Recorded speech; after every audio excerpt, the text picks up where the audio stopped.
Around 1 p.m. on August 28th, 2003, a pizza shop received a fake phone call, and within 2 hours of receiving that, one of their employees was in a bank trying to rob it with a collar bomb around his neck. This is one of the most bizarre and twisted cases we have ever covered. Today we're going to be talking about Brian Wells and the pizza bombing.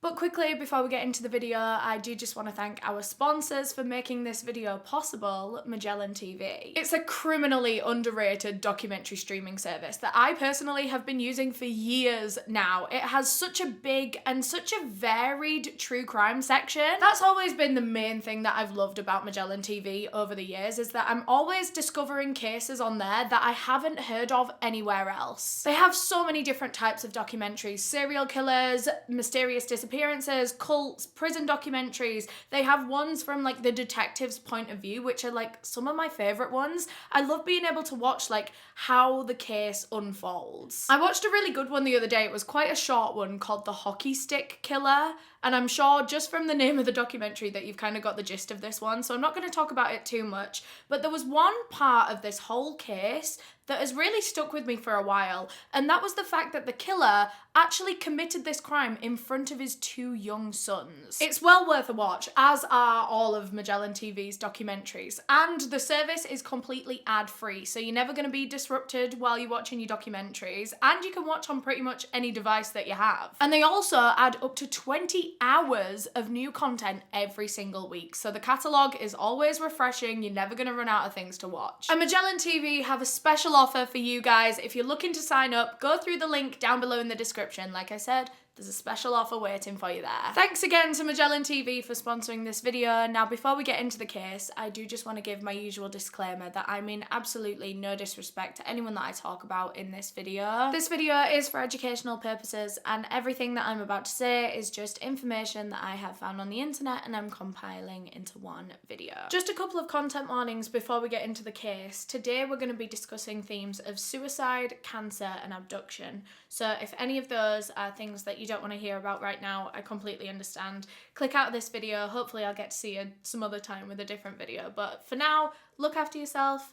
And with all that being said, let's get into the case. So today's case takes place in Pennsylvania, in a city called Erie, which immediately sets the tone for this one. A city called Erie, and a case happens, of course. On August 28th, 2003, police in Erie received a 911 call of a bank robbery that was actively still going on as they were receiving these calls. A short, bald, middle-aged man had hobbled into the bank just a few minutes earlier with his walking stick, and he just seemed like a regular customer, you know, apart from the fact that he had this huge thing around his neck that he had covered up with a t-shirt. He made his way to the desk and he slid the bank teller a note that read, "Gather employees with access codes to vault and work fast to fill bag with $250,000. You only have 15 minutes. He then pulled down the neck of his shirt to reveal what he'd been hiding this whole time. A big metal collar around his neck with a bomb strapped to it. He then lifted his walking stick to show that it was actually a gun. It was a shotgun that had been disguised, not very well, but no one had actually noticed it yet. So this guy had a bomb around his neck, a shotgun on him, and he's asking the bank tellers to give him $250,000. And obviously bank staff are trained to just hand over the money. It's not worth losing your life over. So they start going into the back and they're like unlocking the vaults and stuff. They're trying to get this money, but it's like physically impossible. Banks have so many safeguarding, is that the word to use? They have like safety features in place, like one after another. There's like layers to bank security. So there was no way that just a few of the tellers were going to be able to gather $250,000 from the vaults within 15 minutes. It's just, there's only certain people that have certain codes like that. There's a lot more protocol around it. So the staff kind of tried to remain calm, realizing that they couldn't fulfill this request, and so they go over to this man with the collar bomb on, and they tried to explain to him that, look, we don't keep that much money easily accessible. Like, we can't fulfill this demand that you've given us. By the way, this whole time, so the tellers had been like scrambling about trying to get this money, trying to unlock the vaults. And this whole time, this man, the bank robber, seemed so creepily calm.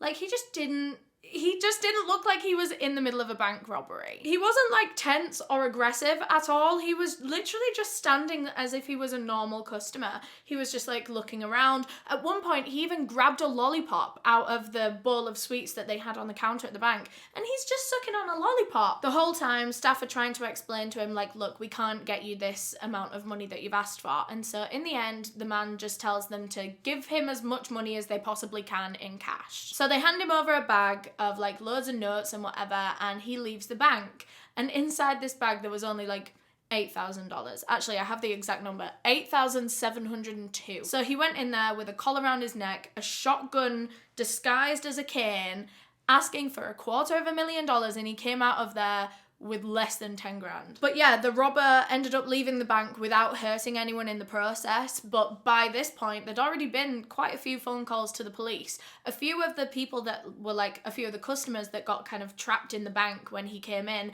had actually managed to like sneak out of the back, and he didn't seem to care.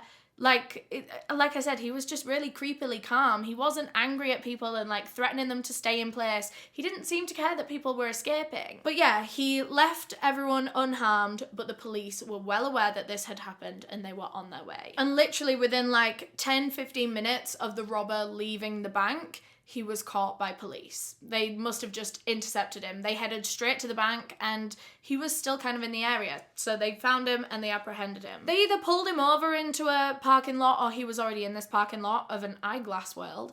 And that is where the next like major part of this case takes place, just out in the open in a parking lot. The man got out of his car, still had this big collar bomb attached to him, and police went over and handcuffed him and arrested him for armed robbery. But they were very, very scared about this device around his neck. Obviously, they knew nothing about it. It could be fake, but it could be horrifically real, and they didn't know how sensitive it was. They didn't know if he had the power to detonate it at any time. They just didn't know anything about this bomb, and it was too dangerous to do anything. Like, especially for normal police officers, they needed to get proper bomb squads in. So for the time being, to make sure that everyone was safe, you know, like on the police force and just general civilians, they sat this guy down, and there's these like infamous photos from this case of him sitting like cross-legged with his arms handcuffed behind him. They sat him like in front of one of the police cars, and all of the police went and stood like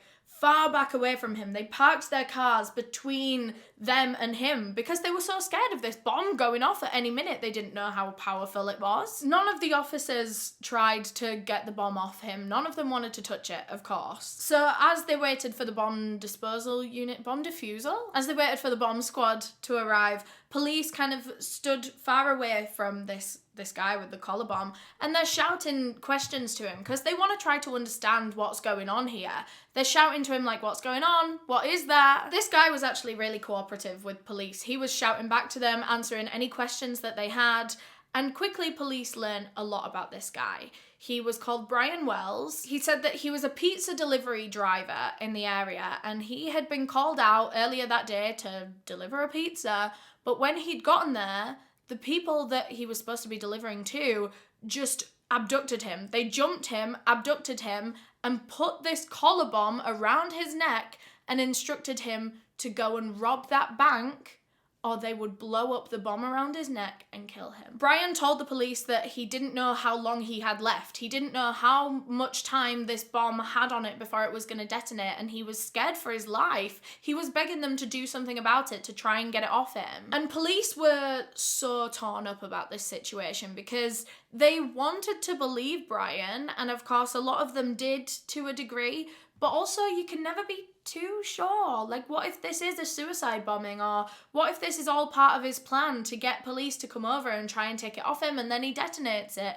There's no way for them to know what he could do with this bomb. So in the meantime, they're still asking him questions. They asked him who had done this to him, and the only way that he could describe his abductors were that they were 3 black men. That was it. No other descriptors other than it was 3 black men. Police kept asking him questions, but Brian seemed to be getting like more and more frantic as time is going on. Obviously, he's got a bomb around his neck that could go off on any minute. He doesn't know when it's planned to go off. So he's like begging them, shouting to them, please, someone get this off me, someone try, like, look at it. He kept yelling things like, well, these are exact quotes. He was yelling things like, why isn't anyone coming to get this thing off me? I don't have a lot of time, it's gonna go off. And he also actually kept assuring them, I'm not lying, I'm not lying. At 3:18 p.m, the collar that was around Brian Wells' neck started ticking.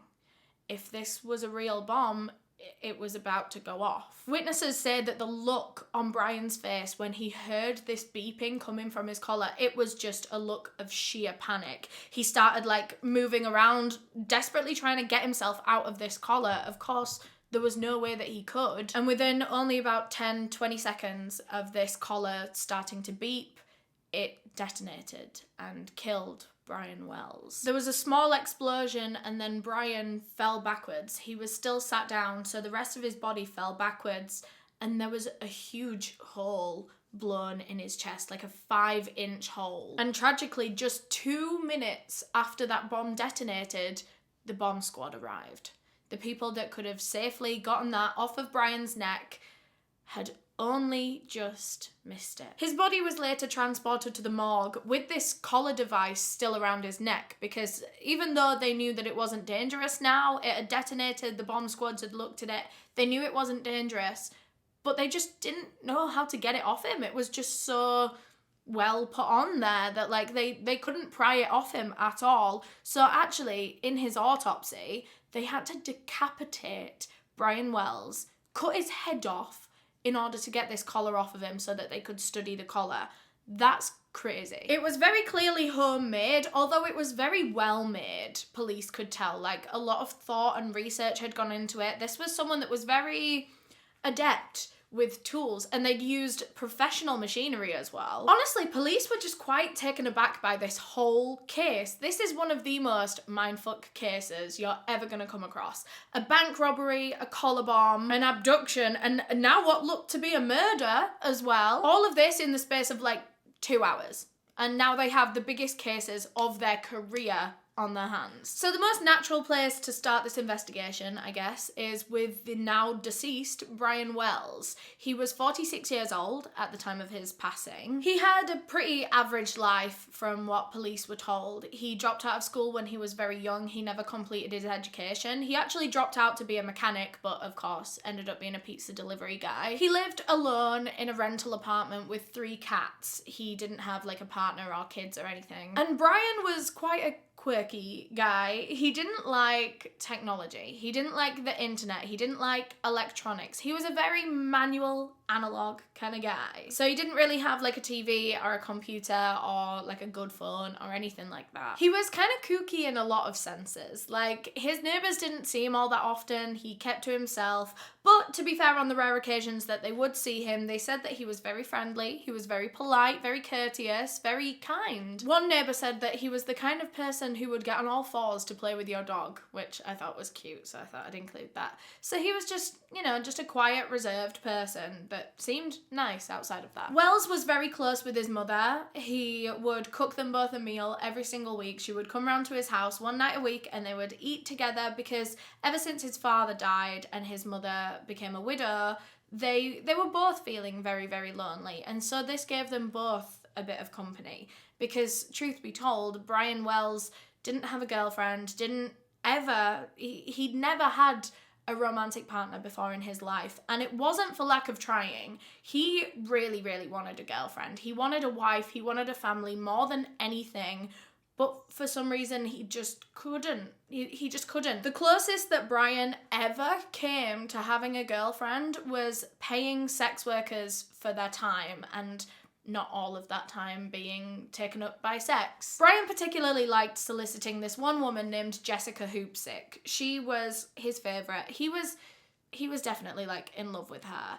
And she let him pay her to spend time with him. So she would just like go out on dates with him, and then they would have sex as well. That was like still part of the parcel. But he was also just more so paying for her company a lot of the time. He would pay her either in cash or in crack cocaine, because she was very heavily addicted to cocaine, and they had this mutual friend that was a crack dealer. So that would be sometimes how he would give her the payments. But despite his inability to find a partner and a long-term relationship, Brian did seem to be a nice guy. Everyone seemed to have good things to say about him. He didn't have any enemies. Like, he wasn't a weird guy. No criminal history. You know, just a normal, quiet guy. In 1993, he started working at Mamma Mia's Pizzeria in Erie, in Pennsylvania, and he was one of the delivery guys because he could drive, and he was also just like a every other task kind of guy. At the time of this case, he'd been working at the pizza restaurant for about 10 years, over 10 years, and he really liked it there. He wasn't going to leave. He enjoyed it. It was an easy job. It was good money. His boss was good to him. He was happy. He was happy there. On the morning of his death, Brian started off his day the same as any other. He would go out and get breakfast somewhere, usually McDonald's, actually. He liked to go inside and eat in there and read the morning news as he ate his breakfast, and then from there, he headed to work. At around 1:30 p.m. that day, the phone rang at the pizza place, as it always did, and his co-worker Tony picked it up. Actually, I think Tony was the boss of the whole thing, but anyway, Tony picked it up, and he's trying to take this order, but he just cannot make out what the customer on the other end of the phone is trying to say to him. And he starts getting like a little bit frustrated that he can't hear this, he can't make it out, so he ends up passing the phone over to Brian, and Brian can make sense of it. So he grabs a piece of paper and a pen, and he starts jotting down this address. The customers said that they were a construction crew working like on site on the site, obviously. They said they wanted 2 large sausage and pepperoni pizzas and to just come straight to the construction site on 8631 Peach Street. So Brian grabbed the order, grabbed the pizzas, jumped in his car, and drove off to go deliver them. And that was the last time any of his co-workers heard from him. He never returned back to the shop later on. He never texted any of them, and they were all a bit worried, but they just kind of assumed that something had come up, you know, maybe a family emergency or something, and he just had to like go straight away, couldn't even like ring them to let them know. Basically, they never suspected that he had just been abducted. They only realised what had actually happened to Brian Wells later that night when they all got home from work, and they either switched on the news or they spoke to someone, because it was the biggest news in that whole state that day. And bear in mind how much of a mindfuck all of this is going to be for his colleagues, because this is a very quiet, very reserved, very polite, normal man that they've just found out has tried to rob a bank and then been exploded by a bomb. His boss was one of the first people to be questioned by police, and he described Brian as quite a submissive man. He was quite easily led and easily persuaded. Basically, the type that could fall victim to a situation like this, like a hostage forced labour situation. He wasn't the type to really stand up for himself. He was a bit of a pushover. He wasn't a defiant person at all. He always followed instructions that he was given. Like, there was just no way that he was ever going to try and talk back to anyone trying to shove a collar bomb on him, you know? So basically, what his boss was trying to tell police was that he obviously was a victim in this situation. Like, because police at this point, they have no idea whether this was Brian just going crazy and pulling some really weird stunt, or if he was actually a victim of these people that had put a bomb on him and forced him to rob a bank. And his boss, Brian's boss, was saying, that doesn't sound like Brian at all. I don't think he is even capable of putting together a bank robbery plan himself. So he must have been a victim. But at the moment, another big theory for police was that this was a suicide bombing. For some reason that they didn't know quite yet, but like that's kind of what this looks like, isn't it? That's kind of the most...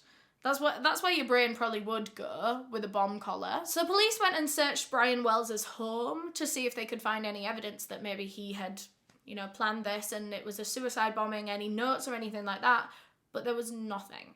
Absolutely not a single thing. There were no plans, no tools, no notes, no chemicals or like tools that he'd used to make this bomb. Absolutely nothing. But it was when the search extended to Brian's car, because of course they had that as well, that was when a clear image of the last few hours of Brian Wells' life started to emerge. It seemed that Brian had been sent on a scavenger hunt of sorts via a number of handwritten letters from his abductors. These letters were all addressed simply to Bomb Hostage, and they gave kind of strict instructions on how he could get this collar bomb off of him and how to survive this ordeal. They said that the only way to unlock this collar was through a series of keys and digits that he could collect if he followed every instruction that they gave him. Basically, Brian was instructed to rob multiple banks. This was just the first one. And it wasn't just banks either. There were a bunch of random stops along the way where he could collect his next clue and then his next one and his next one before he even got to the second bank. And these letters were so scary. They were so threatening, saying that he would be killed for practically everything.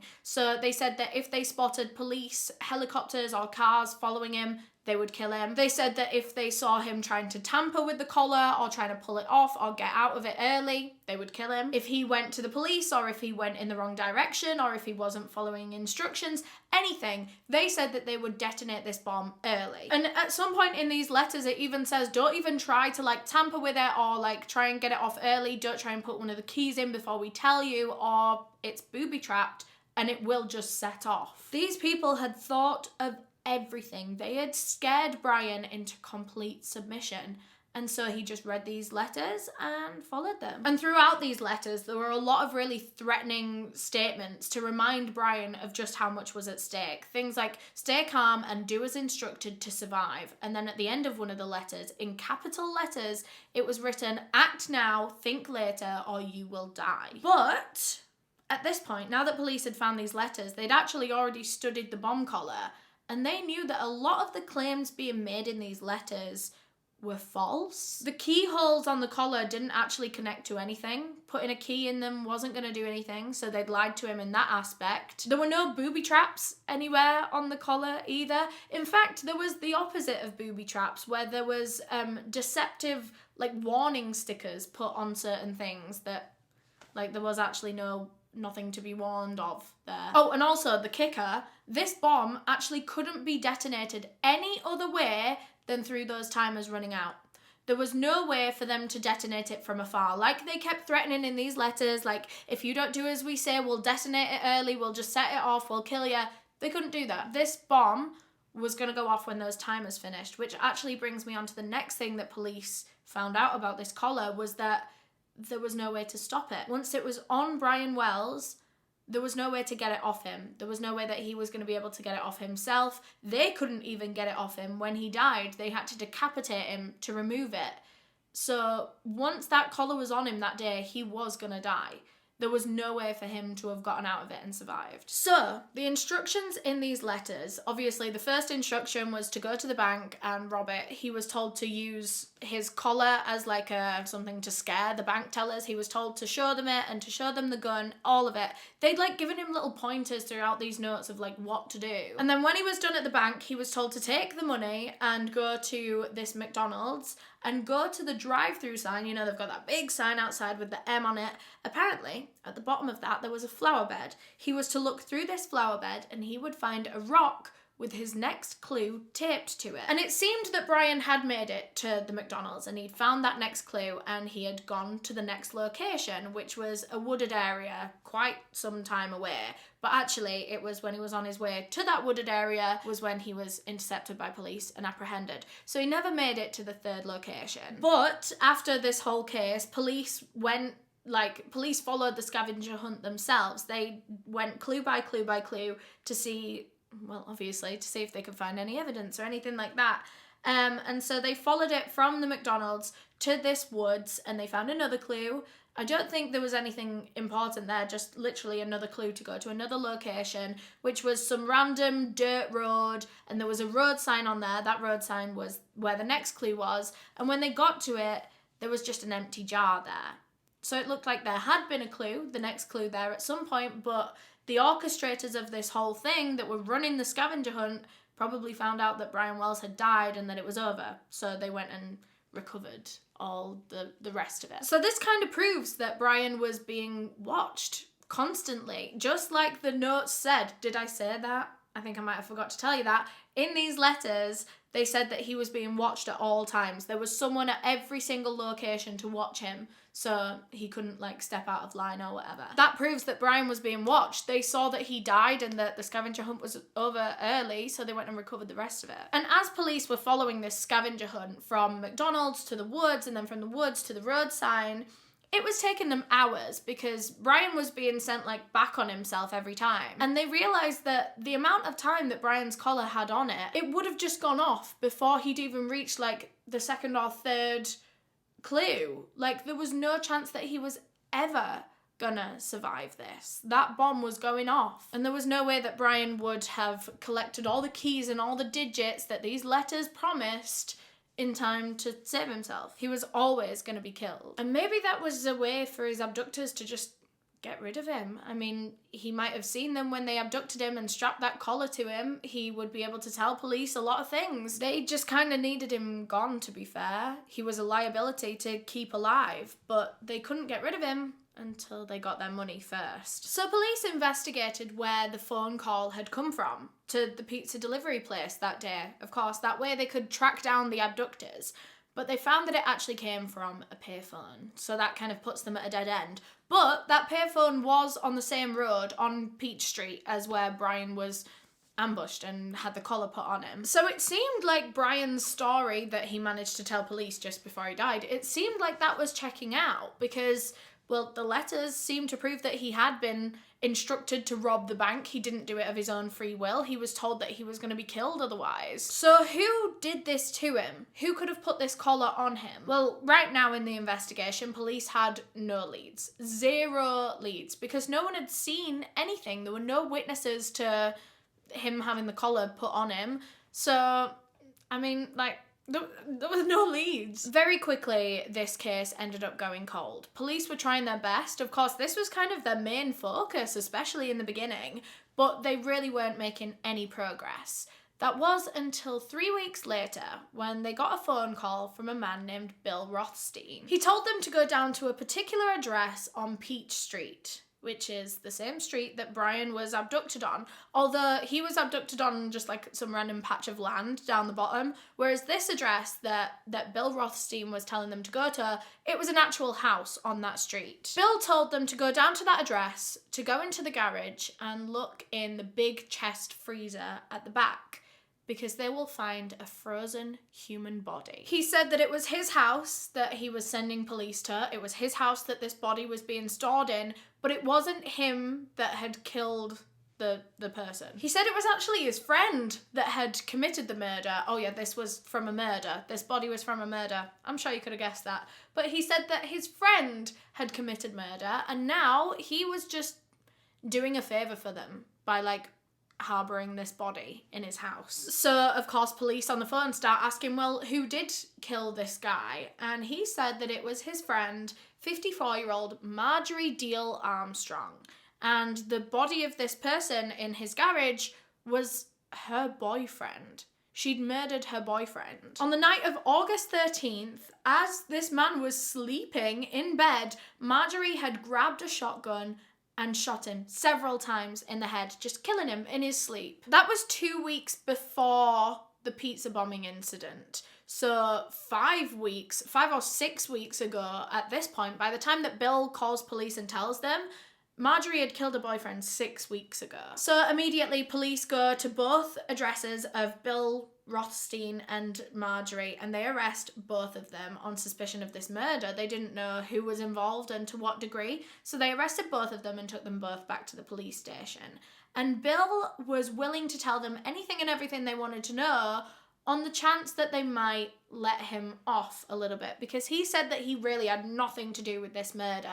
He was just harbouring the body, and he knew that was wrong, and he wanted to put it right now. By the way, I know that this kind of body in the freezer situation seems completely irrelevant to the pizza bomber story, but just you wait.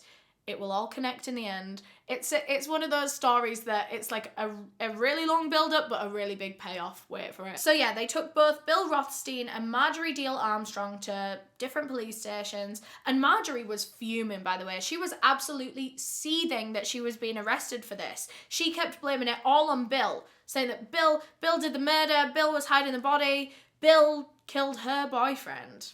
Why would Bill kill your boyfriend? But she had nothing to do with it. Well, that's what she was saying. She was saying she had absolutely nothing to do with it. It was all Bill. Now, Marjorie was a very, very mentally ill woman. She had been diagnosed with a lot of different things over the decades, including bipolar, mania. She had an unspecified personality disorder. She had narcissism.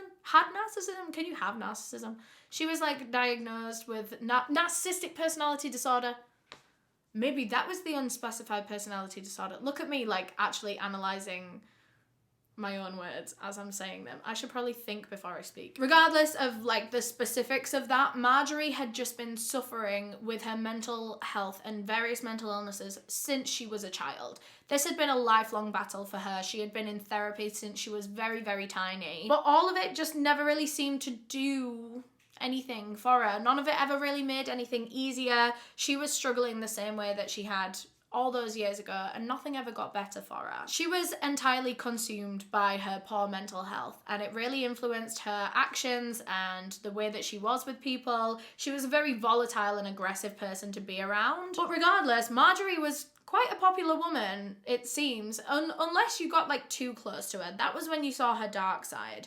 But for just like casual acquaintances and friends, she was so popular. Everyone loved her. And honestly, she got a lot of attention from men, mainly because she was beautiful. She was very conventionally attractive, and she knew that about herself, and she would kind of use it to her advantage. And she was actually really good at manipulation, especially with men that fancied her, because they're kind of the easiest people to like manipulate.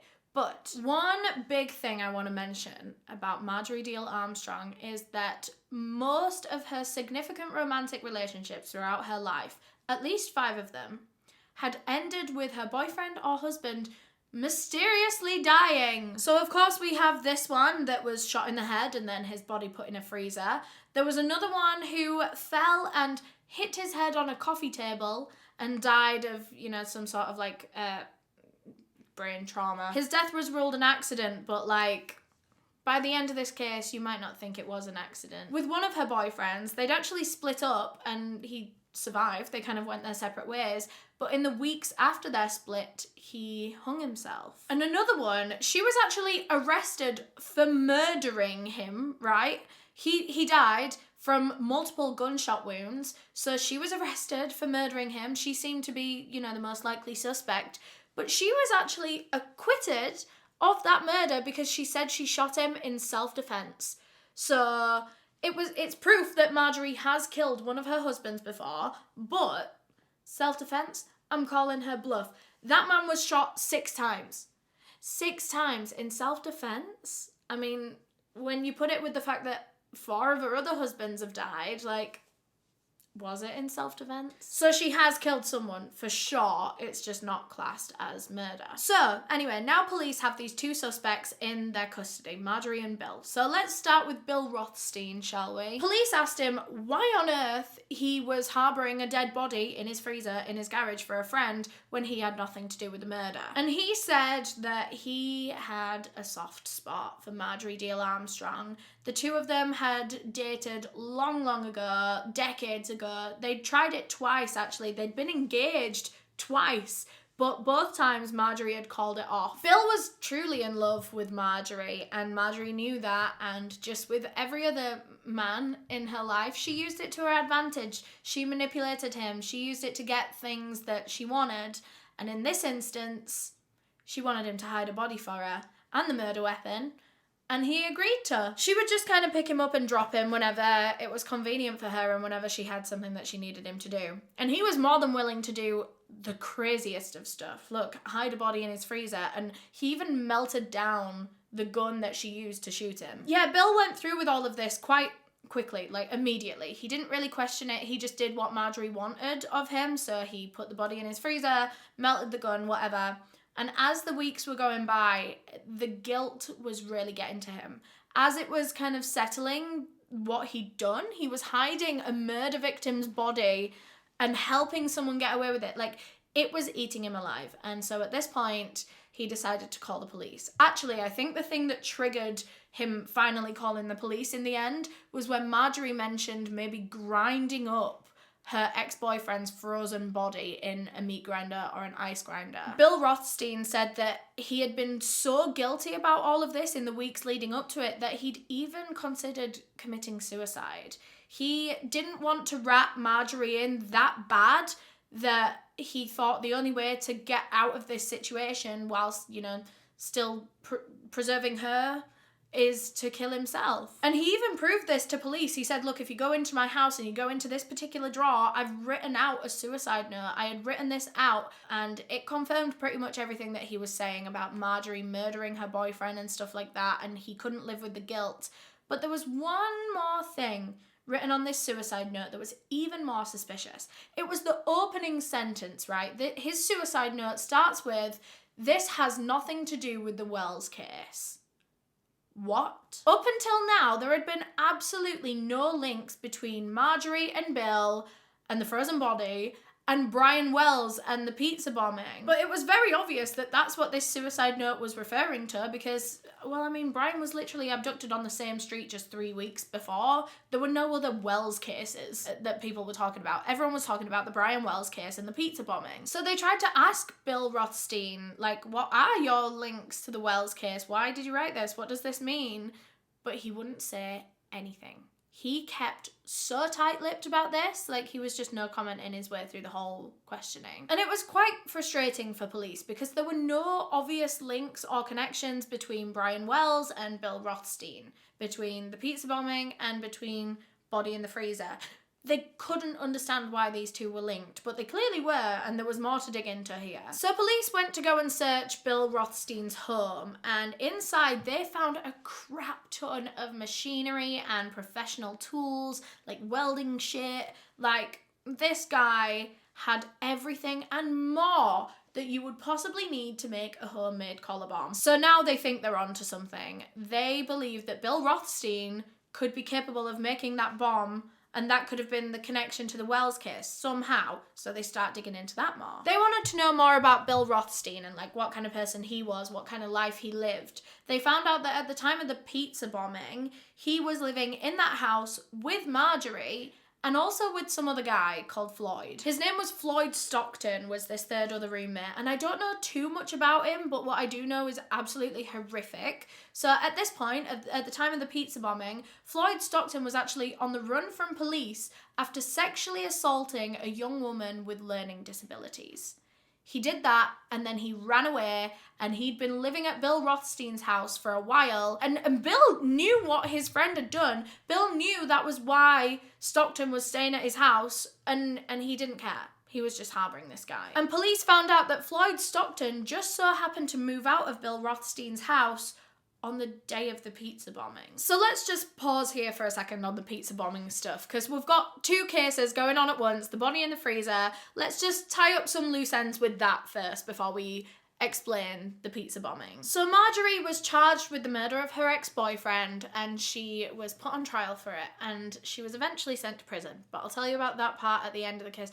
I know it's getting literally so confusing, but at this point in time, Marjorie is in police custody. She hasn't been sent to prison for the murder just yet, but she's about to be. But at this point, when she's in police custody, she got the news that her good friend Bill Rothstein had passed away on the outside.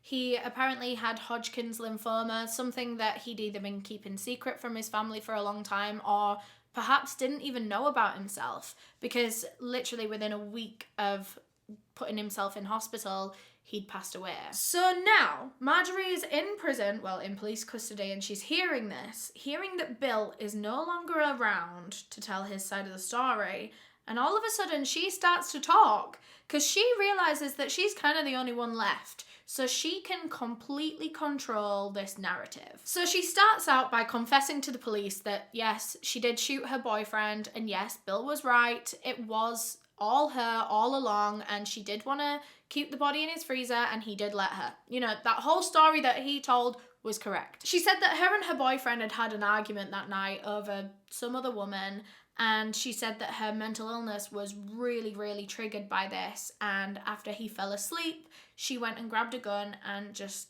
shot him to death in his sleep. Marjorie was sentenced to a minimum of 7 years in maximum security prison, and she absolutely hated it there. She was so desperate to get out of there that she was willing to do almost anything. But because she was a very smart and manipulative woman, she knew that there was an easy way to get out of there. So she wrote a polite letter to whom it may concern that she would be willing to share some information about the pizza bombing with them if they were willing to put her in a lower security prison, because she just hated the maximum security prisons. She said if they grant her request and they transfer her out of the prison that she is currently in, she will tell them the truth about the pizza bombing. She said that Bill Rothstein absolutely had a hand in the pizza bombings, and so did she.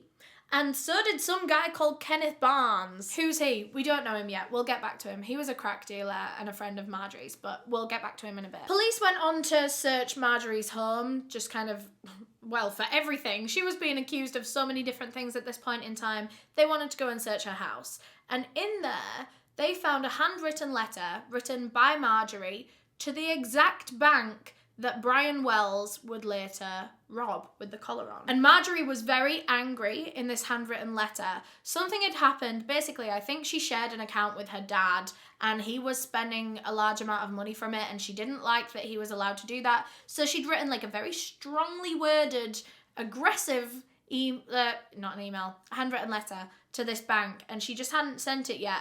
But this letter kind of proved that she had personal beef with the bank. So I don't know, things are starting to add up. Police are starting to believe Marjorie when she says that the pizza bombing was all them. So right now in this case, it had been a couple of years since the pizza bombing and they still had no answers on it. But now they're hearing all of this from Marjorie. They're like, oh crap, we could actually solve this. So they decided to go back to all of the old evidence that they had, pull it all out and just look at it all again, re-examine it all, refresh their minds of it all. And one of the things that they looked at was the body cam footage of police officers from when they went to go and arrest Bill Rothstein. They walked all through his house with him, and so these body cam thingies could show his house at the time of this. And it was a mess, let me tell you. Bill and Marjorie were insane hoarders. Insane. Like, actually unhealthy, unhygienic kind of hoarders. Dirty, moldy food everywhere, dog feces. Like, it wasn't just like clutter and a load of stuff. It was disgusting living conditions. But that's not my point. I just wanted to tell you. My point is that on this body cam footage, they noticed, as one of the officers walked past a desk, they noticed some diagrams on a piece of paper. So they zoomed in, they cleared it all up, and they saw a few arrows written on this diagram. And they recognized these arrows as being the same arrows that were drawn on the bomb. You know, it had decoy arrows and stuff here and there. They compared Bill Rothstein's arrows from this diagram to the arrows done on the bomb, and they were exactly the same. I mean, I know an arrow is just an arrow, but people have their own specific little ways of drawing things like that, don't they? And these two arrows were exactly the same. So police decided to take this one step further, and they they found this old notebook in one of his rooms, and it was completely empty, although it did seem as though it had once had stuff in it, but those pages had been ripped out. It wasn't like a full book. Loads of it had been ripped out. So they wanted to find out what had been written in this book. So they used this technique, and I think this is really, really cool. They used this technique where they grabbed a pencil and just lightly shaded over the whole thing, and that was able to reveal the indents in that page from the page above it. So say someone wrote on there and then turned the page, there'd be little dints in there, no? And shading with the pencil brings them out. And the last thing that was written in this notebook was nothing to do with the pizza bombing. It was nothing of interest, but it did show Bill Rothstein's handwriting, which was then compared to the handwriting of the letters that were found in Brian Wells's car, and a lot of them were the same handwriting. Not all of them, but a few of them had clearly been written by Bill Rothstein. So now police knew that Bill Rothstein had had a huge part in the pizza bombing, but of course, because he'd passed away since then, they couldn't bring him to justice. They couldn't question him about it further. They just had to try and keep digging and just keep trying Marjorie. I mean, they asked her absolutely everything about 1 million times, but she just wasn't giving them anything. She was, like I keep saying, very manipulative. She knew how to get what she wanted out of police. She was keeping her cards close to her chest because if she was going to give them something, she wanted something back for it. She wasn't going to give up information for free. Well, she didn't give up information to police very easily, but you know who she did talk to about a lot of it? Her fellow inmates. Which is never a smart idea because they're always looking to snitch on each other, and that's exactly what they did. And that's how we actually know most of what we know in this case, is because Marjorie had such a big blabbermouth on her.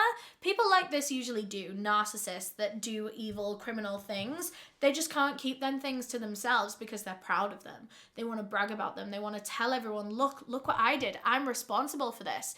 But, you know, as soon as you start telling people that, they're going to tell the authorities. And that's exactly what they did. Through these fellow inmates, police were able to figure out that it was Bill Rothstein that had researched and built that collar bomb that was used on Brian Wells. They also learned that the third roommate, you know, Floyd Stockton, that ran away after the pizza bombing, he definitely also had a part in it. They believe that his part was mainly, like, physical, so he like grabbed hold of Brian Wells and like held him down and helped strap the collar on him, that kind of thing. Marjorie, of course, was the brains behind the whole operation. They believe it was her idea to do all the scavenger hunt kind of stuff. She was the brains of the operation. So police confronted Marjorie about everything they'd been hearing from her fellow inmates, and she said, none of that's true. They're all lying about me. You can't prove that any of that is true. And that's annoying because she's right. They couldn't prove any of it, but they knew they were on the right path. After a lot of digging, detectives finally managed to piece together the truth behind the pizza bombing, why it came about, who exactly did what, and why Brian Wells. So it all started when Marjorie Diehl Armstrong was running out of money. So the way that Marjorie had been living her life for the past few years, maybe even a decade, she never had a job. She was living on inheritance from her mother. Her mother had passed away and left her quite a lot of money. She was from quite a wealthy family, so she didn't need to get a job. She'd just been living off this money, living her life, happy without a job. But now it was running out. And as she was watching this number in her bank account dwindle, she started to panic. She knew that she needed to replenish that money, but she didn't really know how to go about it. Getting a job was out of the question. She was not willing to do that at all. Instead, she had this bright idea to hire a hitman to kill her own father, right? So she could then have his inheritance to replenish her mother's inheritance. What an insane thought process, but you know, that was Marjorie's plan, and she got straight on it. She got in contact with an old friend that she used to go fishing with. This guy was called Kenneth Barnes. Do you remember I mentioned him earlier? Well, I say she got in contact with him again. He was an old friend, but they'd been in contact here and there because Kenneth sold cocaine, and Marjorie used cocaine sometimes. In fact, Kenneth was a full-time crack dealer. He was known as Cocaine Kenny, and he didn't have much going for him in life. I mean, yeah, full-time crack dealer. He was constantly being looked for by police. The only ways that he could make money were through crime. Like, he really didn't have anything going for him. He was willing to do just about anything, especially law bending, to make some money. And Marjorie knew that. That was why he was the guy that she called. So Marjorie approached Kenneth maybe a week or two before the pizza bombing, and she proposed this plan that she pays him to go and kill her dad, and then he could have a bit of the inheritance money that she got. And he was willing to do that. You know, he was willing to go and kill an innocent man for some money, but only if he was going to get paid a lot of money. He said he wanted at least $200,000, otherwise he wasn't even going to consider it. And of course, Marjorie didn't have anywhere near $200,000. That was exactly why she wanted someone to kill her father, because she needed money. She didn't have such a huge amount just lying around to pay someone. So now she's thinking of a way that she can quickly come into possession of $200,000 so that she can spend that on the hitman to then make $2 million in inheritance from her father. Yeah, they were really rich, by the way. $2 million in inheritance. But I think the reason that she wasn't seeing any of this was because her and her father weren't friends. I mean, clearly she's trying to kill him. But yeah, he didn't give her any money. So yeah, she's thinking of ways that she can make this $200,000. She needs to make such a huge amount of money in such a short space of time. How can one possibly do that?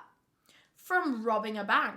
But obviously she wasn't going to do it herself. Marjorie was far too smart and manipulative for that. She was going to make people do it for her. She always made people do the dirty work for her. She wanted to figure out a way that they could force someone else to rob a bank on their behalf. And that was when Marjorie and Bill Rothstein came up with the idea of the collar bomb. Abducting someone, strapping this collar bomb to them, and then just handing them some instructions saying, rob this bank or you're gonna die. I think most people would probably go through with the plans. I mean, especially if it said time after time in this letter, don't try and call the police, don't try and go the wrong way, or we will kill you. Okay, so now they had the plan that they were gonna use this collar bomb to get someone to rob a bank and then they would have money for the hitman. But who were they gonna force to rob the bank? Marjorie knew of a local prostitute named Jessica Hoopsick. You might remember that name. That was the prostitute that Brian Wells was practically in love with and did absolutely everything for. He would pay her just to spend time with him. He didn't even want to have sex with her most of the time. Jessica was a good friend of Kenneth's, and of course Kenneth was a friend of Marjorie's. There's a lot of names in this case, so I'm sorry if it gets confusing. Basically, Jessica was really close with Kenneth, because he was her dealer as well. She was addicted to cocaine and he would often give her it for like free or for cheaper because she was a pretty girl. And she would actually do a lot of her prostitution round at Kenneth's house. She used it kind of like a base. And so Kenneth had met Brian Wells before. Before the robbery, Kenneth had approached Jessica Hoopsick and asked her for a favour. If she could name him a man who was quite a pushover. Someone that seemed quite easy to intimidate and manipulate into committing something as serious as a bank robbery. Now, Jessica's hearing all this and she says she didn't think that Kenneth was serious. She didn't think this was a serious inquiry and that she was giving over like, you know, an actual suggestion. She thought this was just like a bit of a joke. And so she said, oh, obviously Brian Wells. She maintains that she didn't think that she was actually giving over a name to, you know, be part of this big conspiracy to rob a bank. But I mean, this case looks pretty cut and dry, that these 4 people, if you include Jessica, had orchestrated this fake pizza delivery call. They'd abducted Brian Wells, strapped this collar to him, and carried all of this out. But then, a twist. Ooh, Marjorie herself decided to go and throw a spanner in the works when she told police that Brian Wells had actually been in on all of this the whole time. She said that he wasn't an innocent victim like police thought and like police had been saying for years. They thought that this was just some innocent pizza delivery guy that had been ambushed and forced to do this.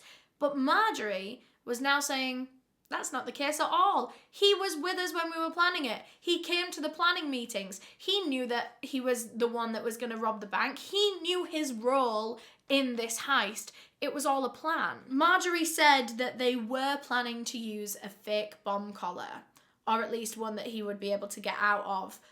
But of course, we know that that didn't end up happening. So the theory is that Brian was complicit in this. He was consenting in this whole operation to rob this bank, and then he thought he was going to survive. He thought he was going to get this collar off at the end and survive and have a cut of the money. But it turns out that on the day that they carried this whole thing out, Bill Rothstein and Marjorie had swapped out the fake bomb for a real one and actually killed Brian Wells. I suppose it was one less person to give a cut of the money, and it made sure that it was unlikely going to get traced back to them, which it actually wasn't going to get traced back to them had they not all just started blabbing. Marjorie said that they had all these different little like plans and cues in place, you know, like this was a full orchestrated thing. Like, for example, when they made the call to the pizza delivery place and the person was giving over the order and the address, they were mumbling on purpose so that Brian's co-worker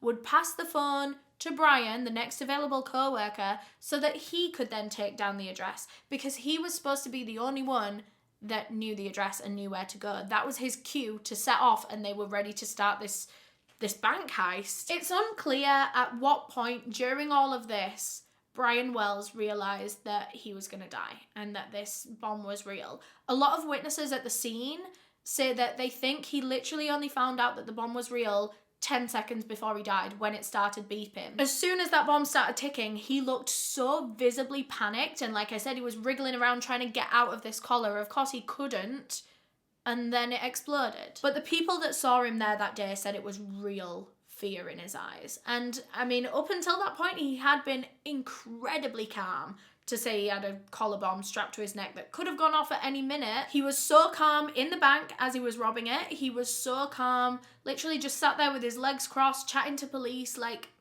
maybe he didn't think he was gonna die. Maybe he did somehow think that he was gonna get out of this alive. Brian's friends and family think that he never had any part in this. They sincerely believe that he was literally just an innocent pizza delivery man that was called out to this horrific scheme. He was a victim and nothing more. But the annoying thing here is that it's literally Marjorie's word against, well, no one else's, because no one else is here to tell their part of the story, other than Kenneth Barnes, but I don't think he's really said anything. It's just Marjorie dictating this whole story, and we don't know how much of it is true. Especially the stuff about Brian Wells being in on it is so vague and iffy that we just don't know. A lot of people think that he is innocent. A lot of people do.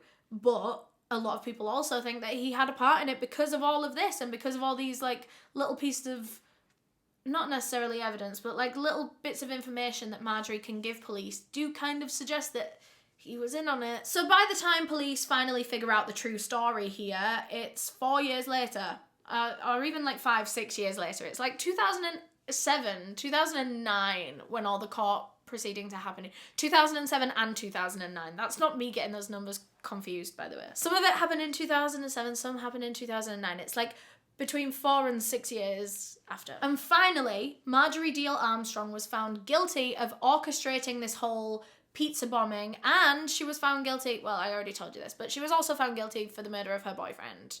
You know, the one in the freezer. And we actually have an answer as to why she killed him now as well. It wasn't because of an argument over another woman. Turns out it was because he knew too much about the pizza bombing. He'd like overheard a conversation or something like that, and she could tell that he didn't approve, and she knew she had to get rid of him, otherwise he would grass on their plan. So she waited until he fell asleep that night and just shot him in his sleep. It's really scary how much this woman does not value human life at all. Oh, this person overheard a conversation, let's just kill them. Let's just eradicate that human being completely, forever. That's crazy. So yeah, she was charged with like the armed robbery and stuff. Actually, none of them were charged with murder for Brian Wells, because police do truly believe that he had a part in this whole heist. Like, that's the official believed theory, was that Brian was in on his own death. Well, not to the extent that he thought he was going to die, but he was in on the robbery. So yeah, none of them were actually charged with murder because police don't believe that this is a murder. Instead, they all just face charges of armed robbery, armed bank robbery. Is that a separate charge if you're trying to rob a bank? Armed bank robbery, conspiracy to commit armed bank robbery, and using a destructive device in a violent crime. Kenneth Barnes pled guilty to his charges, and he was sentenced to 25 years in prison, although he actually passed away in 2019. He was still in prison at the time. Marjorie, like I said, she was already in prison as all the pizza bomb charges were being put on her, because she already had all the murdering boyfriend charges. She was already in prison for 7 to 20 years for the murder of her boyfriend. And then for the pizza bombing, she was given life in prison with a minimum of 30 years. But it turns out she wasn't behind bars for very long at all. Marjorie Deal Armstrong was diagnosed with terminal breast cancer, and at the age of 68, she passed away in prison in 2017. But that is all I have for this case. Thank you so much for watching, and thanks again to Magellan TV for sponsoring this case. Like I said, there'll be a special offer waiting for you. Go click the link down below if you want to sign up for Magellan TV. I love it. A huge thank you to all of my channel members for supporting the channel and helping me decide the cases that I cover. All of my tier 2 members are on screen right now, so thank you so much. If you want to become a channel member, you can click the join button down below. But yeah, thank you so much for watching. If you enjoyed, please leave a thumbs up down below. That would really help me out. If you want to watch another video of mine, there you go. Picked one out specially for you. Or if you want to subscribe, I make true crime videos all the time. Click that little circle there. Okay, bye.